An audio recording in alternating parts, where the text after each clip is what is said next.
Watching Blade as an adult made me realize how much of a bigoted, hate-filled person he is. And the movie barely scratches the surface of his complexity, because this is not normal. This man needs help, and his only saving grace is that he has discipline. He takes all that rage that he got trapped up in his body and focuses it towards vampires and those who help him. Like, the movie's almost 2 hours long and they never truly dive into his mental or emotional state. It's kind of almost like watching the movie, you don't really understand his motivations because he don't want to be human and he don't want to be vampire, but he's just compelled to kill them with no end in sight. And that is honestly possibly reason why he's one of the most complete anti-heroes I've ever seen. But that leads me to ask, but why? How can anyone be filled with so much hate? What did he do to make them niggas that mad?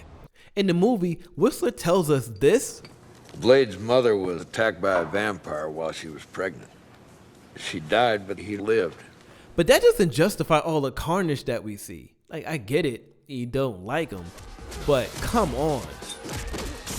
So I looked into the comic books to get a better understanding, and now I get it. The comic books tell a tragedy far worse than the movie even hints at. Now, let me give y'all some context. Blade's mother was in a brothel when she went into labor.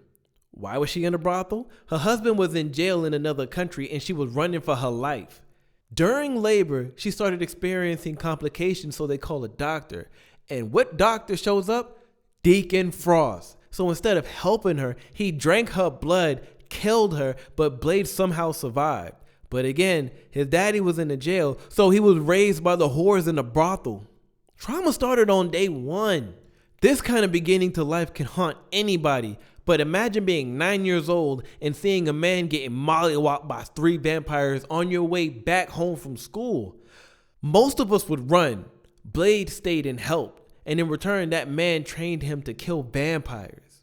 Now, if you've only seen the movies, you think that this man would be Whistler, but remember, the comic book and the movie are 2 different stories. This man's name is Jamal Afari, and he's the closest thing that Blade ever had to a father figure.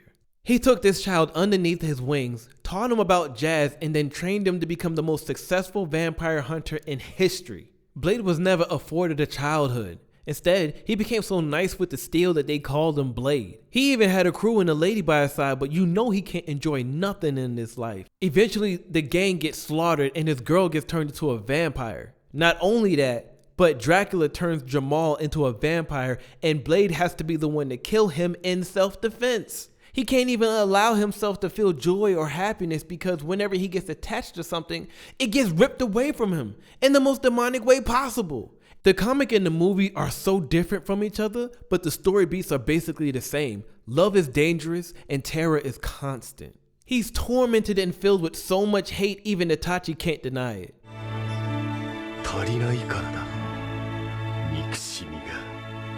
Now, I said it before and I say it again. He doesn't want to save the world. He doesn't care about justice. He hates vampires so much that he saves the world incidentally.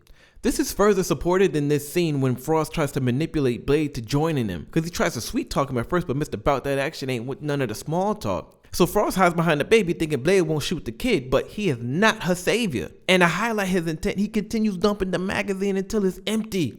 It was until Frost got away that Blade saved the baby from getting hit by the bus. But honestly, I believe that if Frost never ran, Blade would have dealt with him right then and there and not cared about the child at all. It's the same thing during the climax of the movie. Dr. Jensen gets kidnapped. Whistler's dead, so now he's back to being alone in the world. But he doesn't go on a suicide mission to save Dr. Jensen. He just wanted to spin the block for his dead homie.